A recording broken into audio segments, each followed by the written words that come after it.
I was born in a small village called Angulu. It's in Eritrea, in the Gashbaka region. It's very small. I moved to Ethiopia due to the civil war, and I lived in a refugee camp for about 10 years. And I moved to United States in 2010. And I would say I don't identify myself as Habesha. In terms of history, I've always been taught that Kunama people were the original or the native people of the land in Eritrea, and the Habesha people came later on. So we were always kind of a little bit different, or not identify ourselves as Habesha. So that's always been my mindset when it comes to the word Habesha. I feel like you said so much. I'm excited to dig in. Like going into your background, at what age did you leave Eritrea? When I was 5. And then when you went to Ethiopia, were you in Addis, or were you, like, which part of the country were you in? I was in Tigray, and the whole time I lived there, I was in a refugee camp. It's close to Shiraro, but if you don't know that, you might know Shire. Those are a little bit closer, but yeah. So I guess you were 15 then when you left Ethiopia. Yeah. And what caused you to leave Eritrea? Well, there was just a lot of civil wars between Eritrea and Ethiopia, and there were just like wars going on throughout our villages. And when the soldiers come, sometimes they would try to force like some of the one that seemed to be fit for soldier, they would just force them to join the military for Eritrea. Sometimes if the war got fierce, we would just go to the mountains, we would hide there, come back, and we kept doing that over and over again. And at some point, some of our Kunama leaders said that it's not safe for us to be here. So we just started walking. We went to the border by Ethiopia, and there was some Ethiopian soldiers, and they were kind of asking us where we were going, and we just said we're just trying to flee the country because of the war. And they kind of set up, they had a camp already, and they said you can stay here for a little bit, and we'll see what we can do for you. And they kind of hosted us as refugees with the Ethiopian government. So what year was it when you left? In 2000. In 2000. Okay, so that was like during the border conflict. Yeah, border conflict. Yep. Okay. I lived in 2 refugee camps, 5 years in one, 5 years in another one. But the first one, it's closer to Eritrea, and we lived there for almost 5 years. And that one, like, we didn't have anything. It was just a vast land, so we just had to do whatever we can to build huts and to provide for ourselves. And then the soldiers were there for about 6 months, so they would give us some snacks here and there. But at some point, we had assistance from the United Nations, UNHCR, that support refugees. So we've been supported by them, and it was too closer to the Ethiopian border, to the Eritrean border, so they don't want the Eritrean army to come after us, so they moved us closer to the Tigray region. And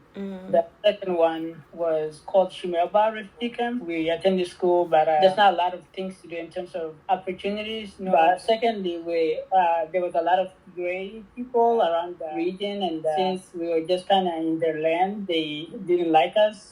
Some were nicer, but some were just not being nice, and they didn't want us to go outside the refugee camp. So every time we go outside the refugee camp, they would chase us back to the refugee camps. How many languages did you speak? And like, what was the language that you were being educated in? I speak Kunama, and I spoke a little bit Tigrinya, but I forgot most of it. But in the refugee camp, we studied Kunama from 1st grade to 5th grade, and we would start English 6th grade. But I was in 5th grade when I left there, so I didn't study English. But yeah. But also, like, there was 2 schools, and in the school we had the Eritrean Kunama, Eritrean Tigrinya go to the same school, but the Ethiopian Tigrinya, they had their own different schools. So, like, it's interesting to be, like, Kunama, like, obviously from Eritrea, and then when you're in Tigray, like, you already feel different from, like, the Eritrean Tigrinya, and now you're also being kind of, like, othered by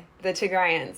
So I'm wondering, like, how did you feel about your identity at that point? Like, did you feel like you were mainly surrounded by Kunama people, or were you able to, like, befriend and create community with other people? I would say in terms of identity, like, our Kunama community, when it comes to our own culture, like, that's our main thing. Like even when it comes to politics in Eritrea, the first thing that we put is our Kunama identity, and we've always been able to like support each other. And so when it comes to living in the Kunama community, like you just feel just intact to your identity as a Kunama person. Like I would say, in terms of living in the refugee camp, yes, there's like ways that you can interact with the Tigray people or Eritrean Tigray people. It was still segregated, but it just kind of depends on how outgoing you are and then how nice other people are. If there's people that are willing to interact with you, then you do it, but you always have the identity as Kunama and to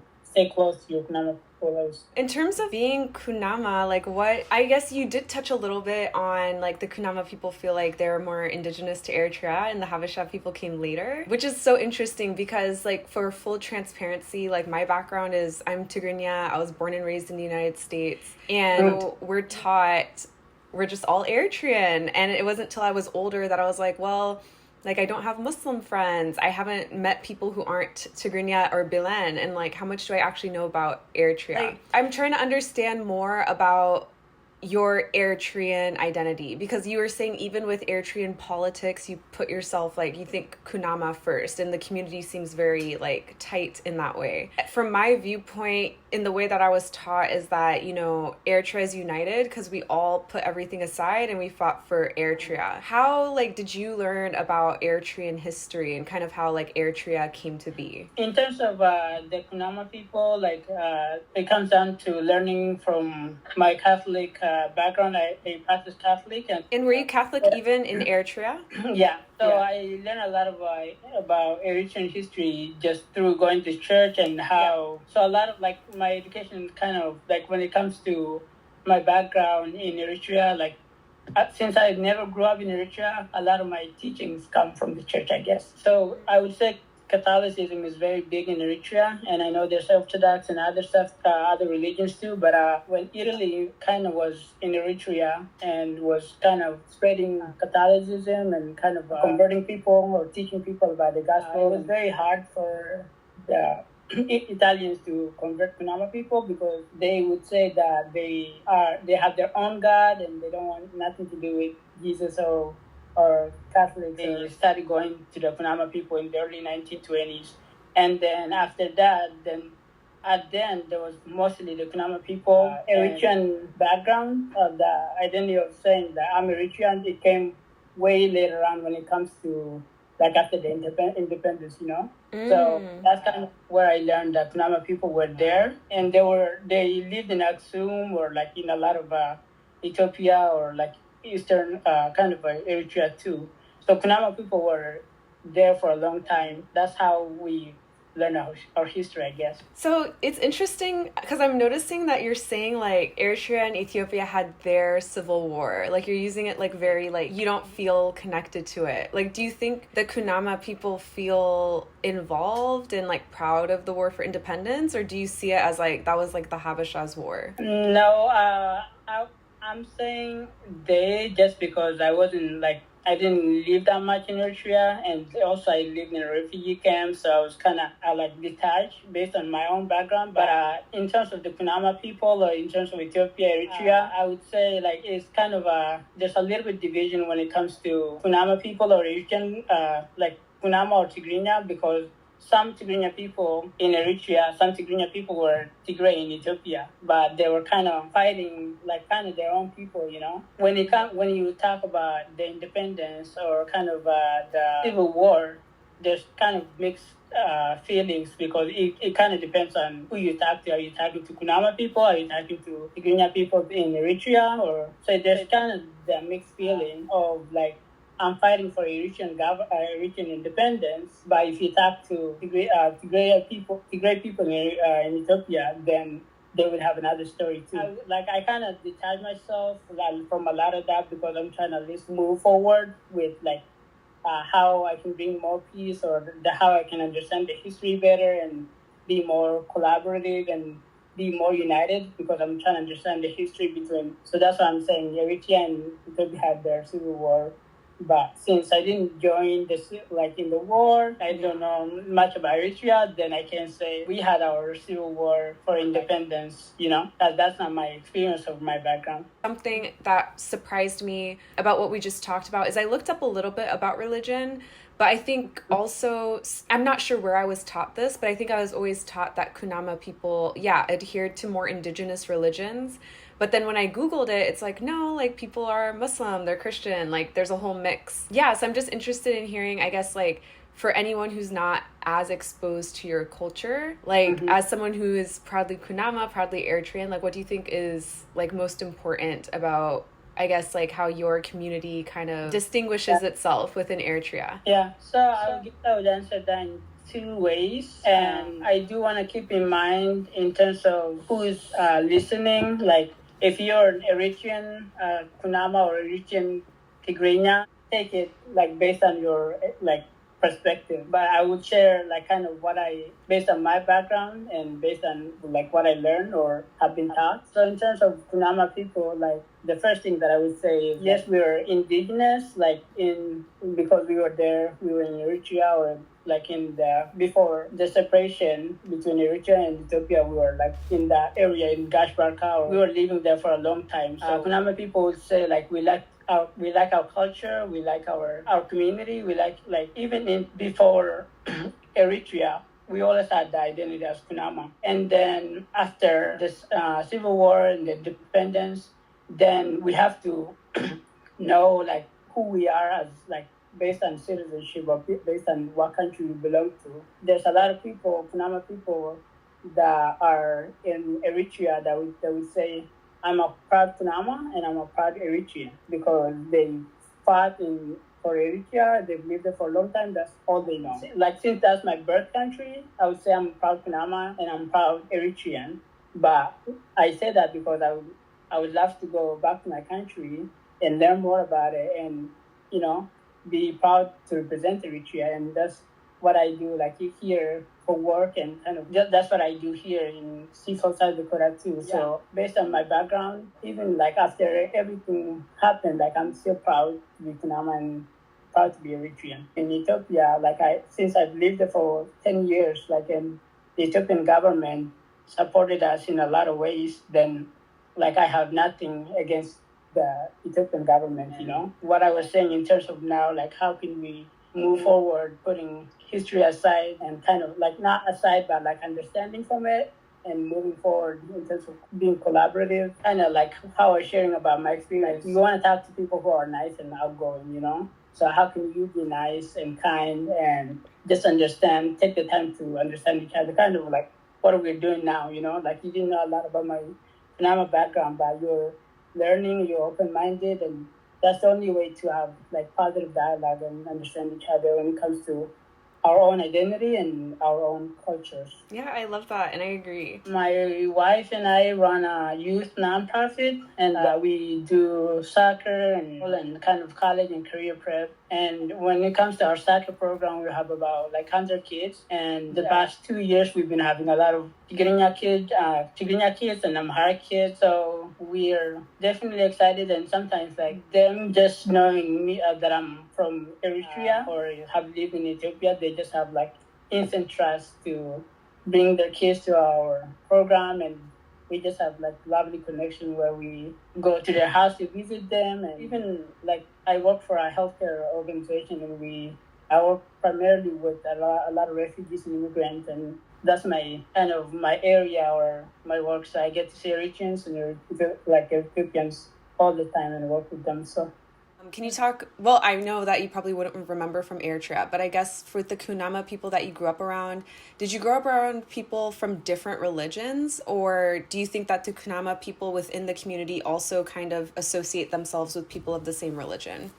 It is kind of a changing or like it's kind of a changing dynamic when it comes to Kunama people and like Kunama people in religion. As like I was saying earlier, the first religion that came to Kunama people was Catholicism, and then we were practicing like at first nobody wanted to practice that, but like after a lot of years, then a lot of Kunama people started becoming Catholic, and there was mostly Catholic missionaries, but at some point there was like missionaries from like other Christian denominations, like kind of Lutheran or but majority of Kunama people are Catholic, but there's also Muslims too in Kunama people. In Eritrea, it's either Orthodox, Catholic, or Muslims. I hear that it was a little bit strict, like Eritrea was a little bit strict when it comes to practicing other Christian denominations. But when we went to the refugee camp, a lot of Muslim Kunama, they became Protestant. Like there was a church that was beginning in the refugee camp, and then they just started sharing the gospel. So a lot of Islam people, then they started converting to Christianity. Wow. And now that we come here, it's a mix of Catholics, Lutherans, Muslims. So these three main religions are in Kunama. What does like community building look like? That's a very interesting question. When it comes to convening, especially in the United States, like Kunama people started immigrating to United States, I guess I would say around 2007. We're very new, and like majority of Kunama people in the United States have been at least like for here for 10 years. They're all trying to figure out like life in the United States and like, starting careers or like just starting a new life here. Mostly when it comes to convening, we try to do a lot of like different educational events like conferences or like festivals. And it's kind of like a hit or miss because there's always that division of religion, that division of politics. So it's been a mix, but we do get together a lot for like weddings. But that's not actually community building, I would say. But I do, one of my friend and I here in Seaforth, we do a Kunama Cultural Festival. We've done it the last 3 years. And yes, we do music and cultural show, fashion show. And last year, I think the Hafaitinga. Yes. We brought her to perform at a concert here. And we had some of our local musicians sing with her, and that was really fun. That's kind of where we are in terms of community building. We have the festival and like once or twice a year. It sounds like you've been a primary driver in that. So congratulations on all the success. Bringing Faitinga is a huge accomplishment. Yeah. When you came to the United States, have you been in the same place the whole time? Yeah, for the last 13 years, yeah. 13 years? Okay, and can you remind me where you're currently based? It's called Sioux Falls. The state is South Dakota. And is that where a lot of Kunama people have been coming to? Yeah, so Sioux Falls has the majority of Kunama people in the United States. And the next one would be a city called Des Moines in Iowa. There's some in Atlanta, there's some in Utah, there's some in Phoenix, and there's some in Kansas. So we're just kind of spread out. And do you know how those kind of became the hotspots? So in terms of the place that I'm in, there's like an agency that helps resettle refugees. The first few families have been resettled here, and then there's also like a meat plant company here in Sioux Falls, and a lot of refugees, immigrants, when they first get here, they start that job there just to help provide for their family. Because in terms of education, a lot of Kunama people and also like other refugees immigrants, they don't have a lot of the qualifications to get any better job, so they just end up working at the meat plant company for a lot of years. And some people, like even if they go to like other states, they would come here a few years later and just work there, and that's how Sioux Falls kind of become the hotspot. But in terms of community building, do Kunama people go to any non-Kunama focused Eritrean events, or do they stick more to Kunama cultural events? Yeah, I would say they stick to more Kunama cultural events. And also there's a small city like 1 hour away from our city. It's called Sioux City, and there's a lot of Eritrean people. During the Independence Day, they would do like a festival, and they would invite all Eritreans to come there. And you will see probably less than five Kunama people that go there. That is, I think, it's just because of they don't want to be involved in politics, or that is one of the case too. But mostly, like Kunama people just like prefer to be with Kunama people, and it kind of limits our Kunama people that. Like if they keep staying in our own culture, in our own community, then it kind of limits their growth. There is one town, I think you would know, it's called Barantu. Yes. Yeah, so Barantu is closer to a lot of the villages that Kunama people live. So a lot of Kunama people, they would go there to live. And then there's a lot of Tigrinya people too. So it's just kind of a mixed city. But the capital cities, even if it's Asmara, they just go there for sometimes education, sometimes just medical treatment.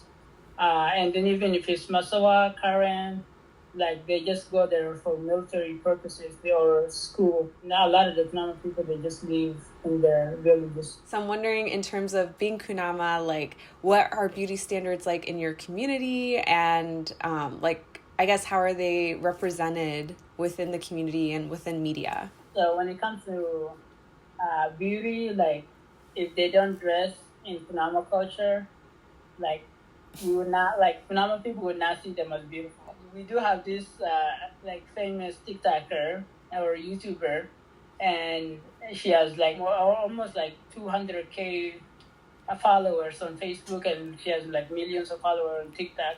A lot of Kunama people follow her because she does a lot of like Kunama cultural food, music, dance. Her page is Elsa Kunama Queen. I love that. I'm gonna look her up. What is Kunama food like? We were saying Kunama people are indigenous, so like we do have like sorghum, like that we grow and harvest, and from that sorghum, like there's another like millet. We have those like grains, and then before injera, like before we knew about injera, like we would have those. It's like a porridge, but like it's made of sorghum grain or millet, but like it's like very thick and round, like version of injera. So that's why we used to eat, and then when we know more about like injera, then now we eat injera all the time, and that's kind of our tradition too. But before that, it was like the tradition. Kunama people are like, first, yes, we are indigenous, but when it comes to kind of the history of Eritrea and Ethiopia, like in terms of population, like they were probably like one of the majority. That's what I've been taught, and also like there was a king in Ethiopia, King Bazen, and we were taught that King Bazen was Kunama, and he was a ruler of all the people. When King Bazen passed away or he got killed, his kind of a kingdom kind of fell apart, and that was like in Aksum, and that's where Kunama people used to live and kind of immigrated because of like the war or like just different wars, and then that's kind of where they were pushed back to kind of the border in Eritrea, and then they were just kind of themselves and kind of were living there as indigenous people. Most of the Kunama people would track it back to King Bazen because he had the most influence on Ethiopian empire. And when he passed away, then like his empire kind of got diminished, and the Kunama people were just very limited after that. I don't think after that they were able to maintain a lot of autonomy because like the king was dead, and also after that then they started like just going to their villages, and that's how they live after that. I will have to look him up. I'm excited to look him up because I feel like also with Aksum, you're always taught like it was either Tigray or Amara. So this is my first time learning about Kunama King. Can you talk about how people have received you within like the wider African diaspora? Like what was your experience like when you came to the United States? I came here when I was 15, and I went to high school here, graduated from college here. But when it comes to just, even if it's racism or even if it's just kind of not understanding some cultures, my, not even identity, but just my preference of wanting to be with the Kunama people and kind of like in my own circle, that was kind of, I would say unintentionally, it kind of was ingrained in me. So during high school, mostly like I would go to school, come back, and just, if there's wedding or if there's like other events, I would attend those. But my teachers were very supportive, and the people that I hang out with were very like supportive. Like it just kind of depends on who you hang out with. But I wouldn't say there's no racism in where I live, but there is. But it just like it's not that I don't avoid it. I just choose to be with people that are just supportive and kinder. And but I do see that a lot, and there is a lot of like educating that I have to do in terms of like who I am and who my Kunama people are about Eritrea, and there's a lot of education that I have to do to at least like help people understand like who I am or where I'm from. But other than that, then it's up to the people who you're educating to give that information and you know like respect you. If there's people who are ignorant, then they're just not gonna like that information not even gonna matter to them. That's they have to be receptive to understanding you at least. You said in your area there's like a lot of people being resettled. Are there a lot of other African communities as well? Yeah, there is a lot of Congolese, Burundian, Liberian, not a lot of like Nigerians though. I would say yeah, Eritrean, Ethiopian, and Somali too, but like a lot of them moved to Minneapolis or in Minnesota. What has the community been like? In terms of African, I do have a lot of friends, and then we were trying to at least have a like African center in South Dakota, but it didn't come to fruition just because of the differences. We are still communicating, but it's just hard when it comes to working with our African community. Sometimes it's cultural, sometimes political, sometimes it's just like people preferences. Yeah. It's a work in progress, it sounds like. Yeah, yeah. Right. And then is there a significant Black American community? In the city that I live in, not a lot, but there is. I think the majority would be maybe in Omaha, 2 hours away. Okay. But we do have pretty large African American community here. Like, what's your experience interacting with and building community with Black Americans? Like, a lot of my friends are all about building bridges between our African communities.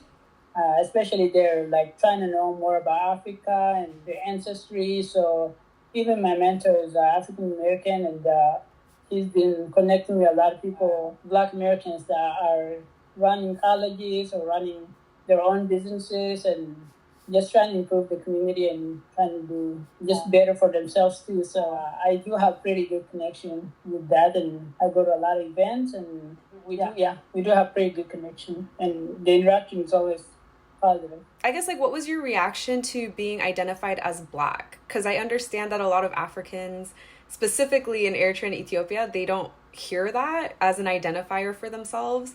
Did you find it difficult to adopt that label, or were you pretty accepting, like, yes, I'm Black? I think, I do have just maybe the first initial reactions in terms of like, oh, why they do that? But like you said, a lot of Africans back home, like, I was like in the refugee camp, and all I see was like people who look like me and who are a little bit darker than me or who are lighter than me, So that's like the only thing that I know. But also, we watch a lot of movies too, and and we see a lot of American movies, and we know that white people existed, but when we came here and they call us Black, then I guess it is what it is.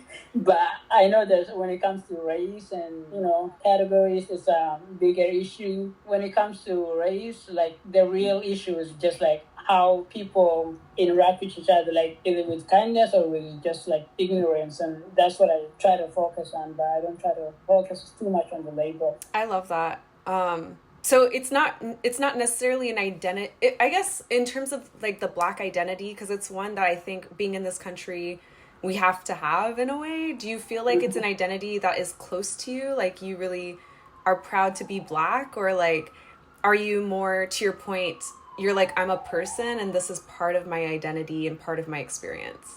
Definitely. I would say I'm a person first. My experiences and whatever label that society gives me is just part of who I am, but it's not all of who I am. When it comes to being identified as Black, like I try to research or understand like what Black people have gone through, and if it's personal to me, then like it's something that I own it and that I try to like do better in. But if it's something that it's not personal to me, I try to be compassionate and understand other people who have gone through those like experiences. But when it comes to labels or identities, or first I try to see myself as, like as a child of God, that I'm a person who has value, who can like I'm a person that should be valued, or that I'm a person that can add value. So that's the first thing that I focus on. And I want to be mindful of your time. Final questions are more related to like the national and international level in terms of like, Eritreans and Ethiopians, we're now in the diaspora, we're impacting Black culture, even though, like I said, like we're still trying to figure out what it means for us to be Black within this context. And so I'm wondering, like, when you see like Eritrean and Ethiopian notable stars like lawyers like Haben Girma or Nipsey Hussle or anyone else that maybe you think of and that comes to mind as a notable figure, I guess, like how do you receive them? Like, do you see yourself represented? Yeah, most definitely. And when it comes to just people that I look up to, I'm really big. I'm really interested in making social change, and a lot of people that I look up to in terms of like Eritrean, Nipsey Hussle was like, I do love musicians or artists, but like when they do more than just their arts and try to impact the community and make a social change, then that's who I really look up to. So Nipsey Hussle, he came to my and then like in terms of also the Kunama people within the South Dakota community, like clearly the community is growing. It has a significant presence. So I'm wondering, like, how do you see the community in like 5 to 10 years? It seems like you are a very strong community builder and social impact person yourself.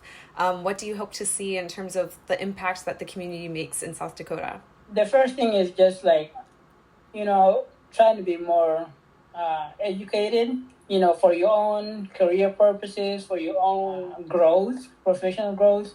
But also when it comes to our like division, when it comes to politics or ethnicity, just educating yourself enough to understand people where they're coming from. Or we're not going to get all the facts right, but understanding as much facts as possible can help you make like informed decision about whatever you want to do or whoever you want to be. First is education. Like a lot of my economic people, I would say, like I would want, or at least I like to see a lot of people focusing on the education more and being able to graduate college or have better professions. And then secondly, in terms of community building, I would say like being more interacting with other ethnicities. We live in America, and there's a lot of things that you can learn. So just being open-minded and to learn about other cultures, other people. Lastly, like I would say, back home, like some way, somehow, I know there's a lot of people who are trying to think back home. So I just hope that whatever things are being able to work on back home are being fruitful, and that I like to hopefully get involved in somehow back. Yeah. I'm really thankful for you educating me and for providing your voice to this project. Even though the conversation is around the word Habesha, I think really the point of it is to highlight the diversity of perspectives and experiences within the Eritrean and Ethiopian communities. So yeah, I'm just really thankful to have Kunama representation, and it was great to learn more about your background as well. I'm excited to follow your work and see the impact that you and your wife continue to have in South Dakota as well. Thank you. Yeah, thank you. I think you found out because my wife was interested in learning more about Eritrea. He was following a page called Eritrean Archives, and it's a photography page, but they share a lot of history about Eritrean background or Eritrean history, and then we were kind of highlighted. Yeah, it's very nice to meet you, and I wish you good luck on all your project, and yeah, and I hope that it will go on to help a lot of our Eritrean and Ethiopian people, and it's just at least to bring a better perspective of awareness.